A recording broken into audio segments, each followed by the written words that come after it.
So the first question they ask in the survey is, do I expect the RBA to raise rates again? If so, when and why?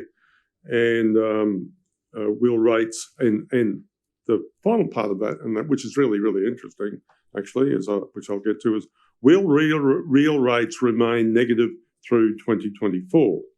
So to the first part on rates, I say we expect the RBA to lift rates again in February 2024 because inflation has not declined as rapidly as they expected in earlier periods. Now, I've talked about that in a previous video about how in the summary of economic projections, rates haven't fallen, inflation hasn't fallen as rapidly as they expected, and therefore that increase in rates. But then the second part of their question is really interesting. Will real rates remain negative through 2024? And my response to that is, if cash rates are to fall in Q4, which is what I also think will happen, the answer must be no. Since the cash rate came into existence back in 1990, the cash rate has never peaked when it was below the level of inflation. Matter of fact, last time, after the previous resources boom, the cash rate was at 475 basis points, 4.75%. And it was not until inflation was 2.3% below that level, that is to say, inflation was back to 2.5%, that the RBA cut rates. But I've allowed in this circumstance that the RBA could cut rates when it gets inflation, which it now expects to be about 3.3%. So it could reduce rates from 4.6% back to 435 basis points, which would still be 1% higher than inflation is. So it's really important that in the 30-some year history of the Australian cash rate, there has never, ever been a rate cut until inflation was lower than the actual level of interest rates. And there's a whole bunch of forecasts of rate cuts during the year out in the consensus based on the view that rates will fall when they're below inflation, but the record shows that that has never ever happened in the history of the Australian cash rate.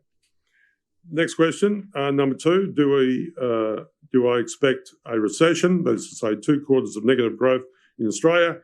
Which country will have a recession? And of course, my answer to that is no. We do not expect Australia to go into recession.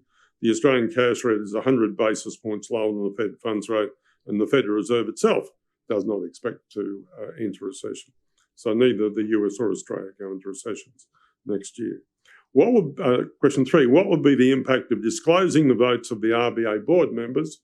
And this is part of the new process which begins in the February board meeting. The question goes on, and likewise, what are your views on board members delivering annual speeches? My reply is that the individual board members will be more extensively briefed. This is because as we go into next year, the RBA meetings has conducted changes. It changed from a 1-day meeting to a 2-day meeting. And before that meeting or during that meeting, individual members, the 6 individual members, are intensively briefed by the staff of the RBA. Hence, it is reasonable that their votes are disclosed. The fact that they speak to the public is the best motivation for undertaking the most thorough briefing. Question 4, which central bank will cut first and when? To which I reply simply, we think the Fed will be was the first to hike, and the Fed will be the first to cut. But when the Fed cuts, I think also towards the end of next year. When do I expect the RBA to start easing, and how far will they go? What is the neutral rate? That is to say, where a rate's going to get to eventually. And I said, we do not expect the RBA to ease until Q4 2024, and the neutral rate is 2.5%, but which they'll eventually get to, but I don't think that they're going to get to that eventual rate before 2026. We think the RBA will get to that neutral rate, but the RBA will not, but the Federal Reserve will not. Because the US budget deficit is so big, we think that the Fed will cut and continue, which now is at 535 basis points, Fed funds rate. It will do a series of cuts, but when it gets down to a 4% Fed funds rate, which is our equilibrium level, it won't be able to fall any further or cut any further than that because the US budget deficit is so big and providing too much stimulus. So if they attempt to cut below that 4% Fed funds rate, you'll see US inflation blow out again. So hence, I don't believe that will happen. Question 6, what is your forecast for China in 2024 and how does that affect Australia? We forecast that, and I do a quarterly forecast for Bloomberg, and actually it's a monthly forecast for Bloomberg in which I'm surveyed with respect to my view of GDP. And I say we forecast that Chinese GDP will fall to 4.2% in 2024. So that's from 5% growth this year, which is the recovery year, back to 4.2%.